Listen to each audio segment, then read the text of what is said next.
The rain season is with us now. In fact, we're experiencing heavy rains with flooding in many parts of our country, the region, and the tropical belt around the world. And so today I would like to talk about the risks that this poses to our health as individuals, as families, and public health in general, and what we can do mainly at a personal family level to prevent some of these risks that we posed. With the rains, I want to limit myself to diseases as one of the risks that the rains and the floods are likely to cause. And mainly, I'll talk about water-borne diseases and what we can do to prevent these water-borne diseases at individual and family level. Before we delve into it, remember to like and subscribe to our channel, our videos, and share with someone who this message may benefit. So as they say, prevention is better than cure. And in the rain season, like we're experiencing now, especially heavy rains with floods like we're experiencing, we are likely to get waterborne diseases before the rains end or after they have ended.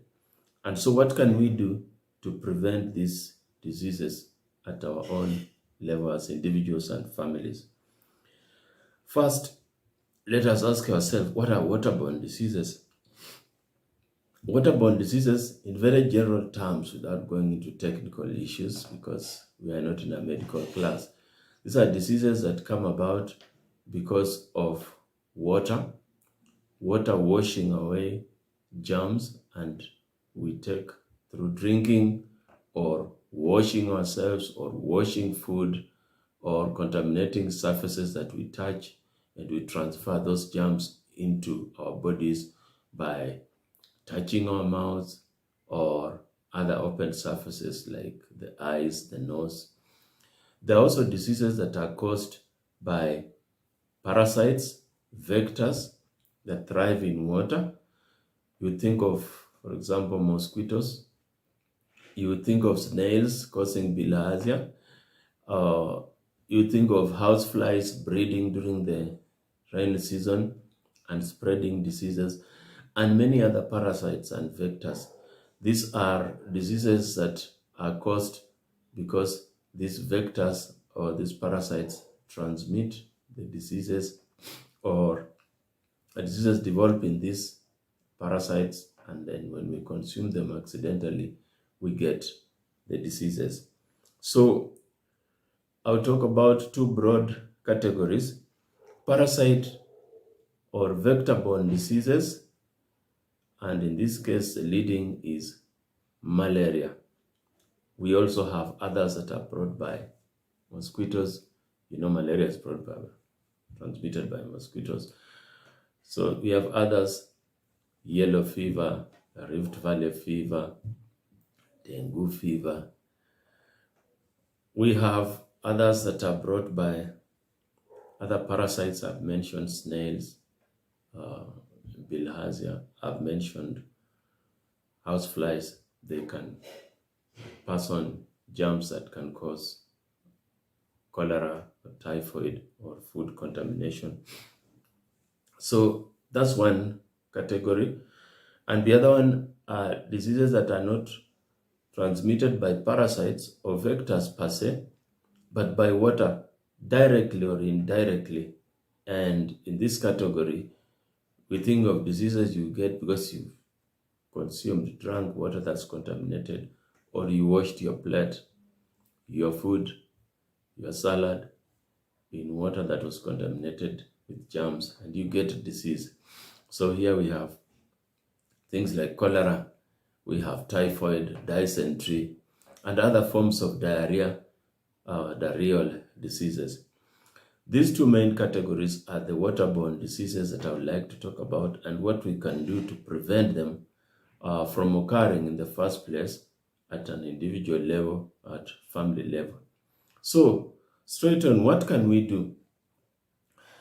First, I need to emphasize that the most effective remedies, prevention, are very simple measures. They're things that will not cost you a lot of money, perhaps not even cost you at all.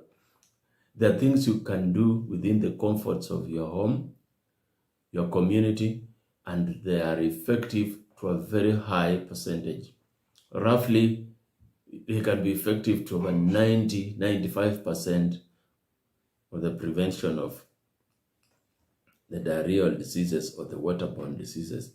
So this is information then is good to encourage you to do them, because by doing so, you are preventing a very large part of these diseases from occurring in you, in your family, and in your community. What then can we do? First, just common sense. I mean, it's raining. There's water everywhere. So the water is muddy. It's runoff water from far off things, and it's carrying debris.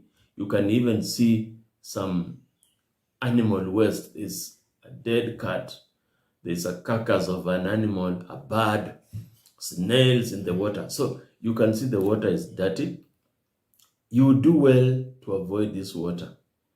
If you can avoid stepping in it, walking in it, bathing in it, using it to wash the things that you use, food, or even just washing your car. Because remember, as you wash your car in dirty water and you touch that car, you're driving, you're touching the steering wheel or part of the car, then you transfer some of the remnants of that dirty water onto your hands, and later on may reach your mouth, or you may touch that mahindi choma, the food, and there you get an infection. So common sense, avoidance as much as possible, so that you do not touch if you don't need to. And when you do, use some trusted sources, some water that has got some cleanliness you can talk about. As much as possible, avoid groundwater, directly groundwater, because like we are saying, it's runoff from far off areas and it's likely to have germs. Then the next thing you can do is practice basic hygiene. Basic hygiene means just cleanliness. Clean yourself, clean your environment, clean your food, clean your hands with soap and water, in clean water. Possibly let it be running water, because stagnant water, you're likely to recycle germs. If someone who was ahead of you and washed their hand and you come and wash after them, if they had germs, you get a bit of it. So running water is good. And if you don't have tap water, you can create tap water by running water by just maybe putting water in a container, a jerrycan, and then you have a tap on this jerrycan, or a little hole which you can open and close. I used to see when the past I used to work with refugees in those emergency situations. And sometimes this jerrycan, you just made a hole with a nail and you put a stick or the nail as the stopper. When you wanted the water out, you remove the nail, and it worked. So basic hygiene by practicing clean measures. And this is about you and the items you use and the food that you consume. Something else, try to take fresh food, because fresh food is likely to be less contaminated than food that has stayed on the shelves for long, in the fridge for long, in the supermarket for long, and germs have had an opportunity to breed, to multiply in the food. So fresh food, and when we talk about fresh food, remember, the fresh food may also be coming from a ground that is contaminated. Like I said, the first part, the runoff water, the groundwater is going to be contaminated. So if the fresh food is coming from directly from the ground, again, it may be fresh but contaminated. You need to clean it. And when you want to clean food, the best would be to boil food. Boiling, or if you can roast, applying heat for a period of time to kill the germs. Boiling at boiling temperature, when it's boiling that the water is really jumping and bubbling because of heat. That's the boiling we're talking about. And this goes on for at least 10 minutes for most food. And this is for food where the contact of water and the food is as much as possible, it's thorough. Not food that is in a lump, like you take a chunk of meat and you don't cut it into small pieces and you boil it for 10 minutes. The outer surface boils, the germs eat, but inside nothing has happened. So this boiling, again, the exposure to heat must be as thorough throughout the substance of the food as possible. Some food you may not be able to boil it, and so you can disinfect it in other ways. Salads, vegetables, fruits. You can wash in clean water. Water that you verified is clean and it's running water, like you said. Sometimes you can disinfect it in gentle disinfectants that are safe for your consumption, like vinegar. You can make vinegar. You buy white vinegar in the supermarket, take half a cup, mix with 2 cups of water, and in that mixture you can soak your salads, leave them there for some 5 minutes or so, and then rinse them in clean running water, and you can consume your salads. Avoid using strong disinfectants like jik, sodium hypochlorite, because those ones are caustic, meaning they can burn, they can injure the surface of the body. They can also alter the chemical composition of your body, your stomach, in a way that may not be good. So those ones may not be good for disinfecting of vegetables. But for cleaning utensils, yes, you can clean surfaces, toilets, which is part of the basic hygiene that I mentioned. Then those ones you can do. Then other areas of prevention are tending towards the whole family, the community. Toilet care.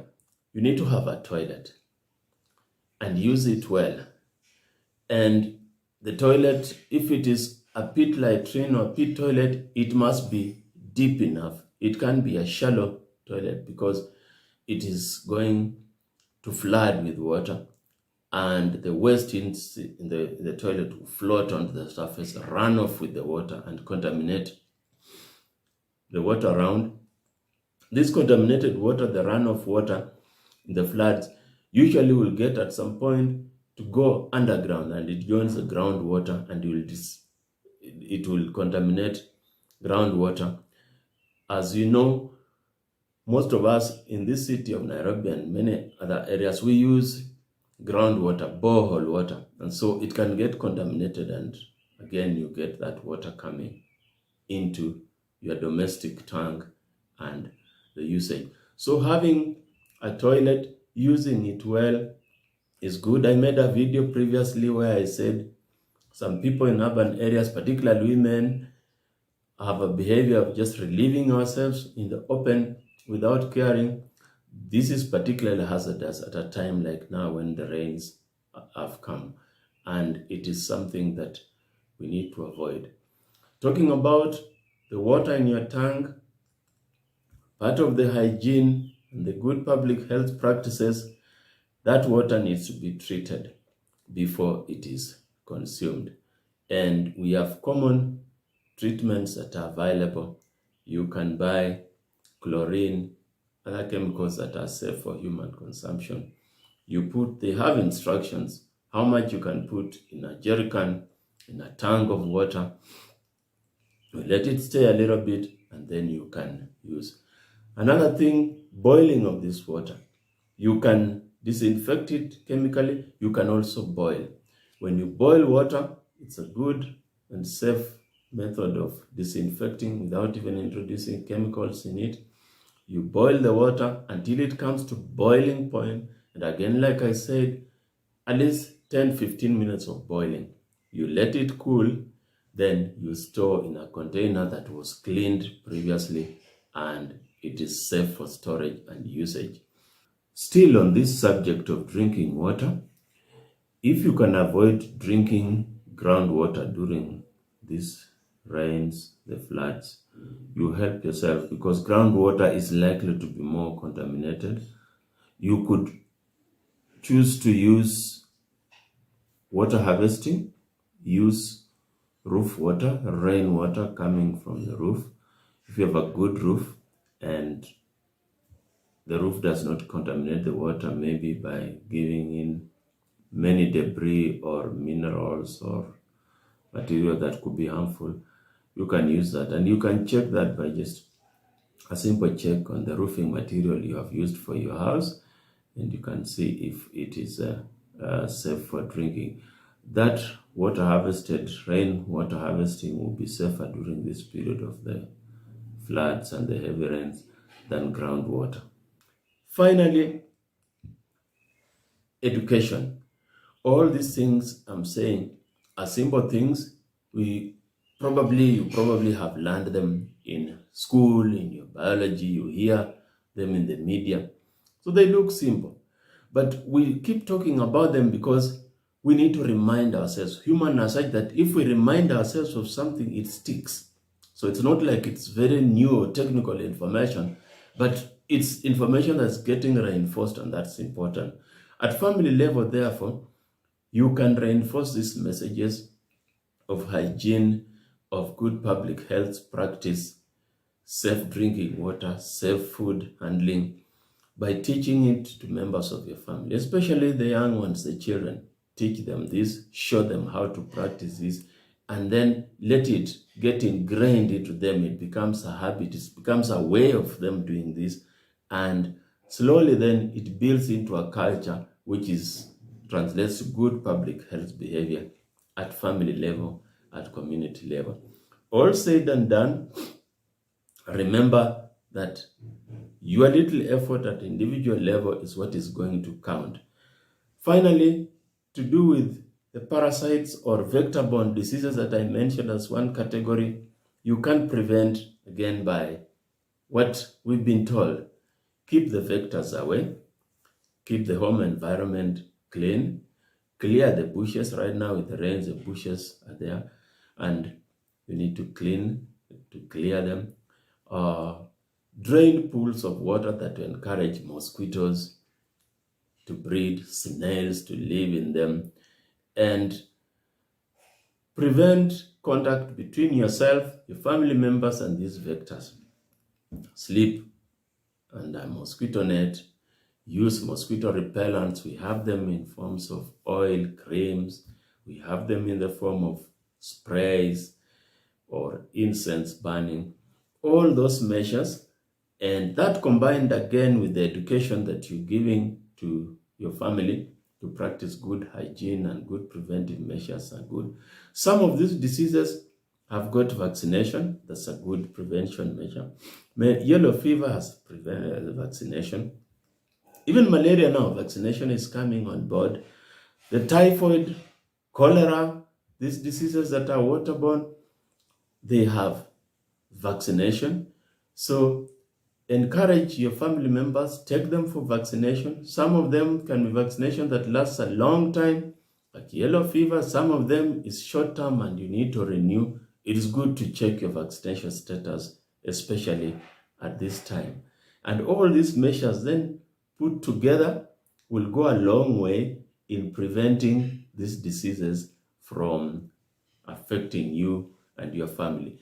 In the unfortunate event that they happen, rush to hospital, because some of these waterborne diseases can be very deadly. Malaria is deadly. It can kill very, very fast, especially children, pregnant mothers, elderly. Cholera is lethal. within 24 hours, it could have wiped out a whole family. And so when you see symptoms like you may be unwell, go to hospital. Avoid this self-medication where you go to a chemist and buy some medicine because you think you know it's diarrhea and whatever, I'll treat it on my own. It may not be a good thing, especially at this time we have rains and flooding. Go to hospital, you get good care, but also you give the health authorities, the Ministry of Health, an opportunity to know that there may be an outbreak, because for some diseases like cholera, just one case constitutes an outbreak. And so if a family member falls ill with cholera, then the Ministry of Health, the health authority, the county government can come in and prevent the rest of the family or the community from getting sick. And there you will have done something good for your family and for your community. I want to stop there and wish you the very best as we grapple with the rain. Let's keep safe, keep away from running water. You've seen floods carrying people and killing them in the process. Let's avoid that so that we be safe in our personal lives. Thank you.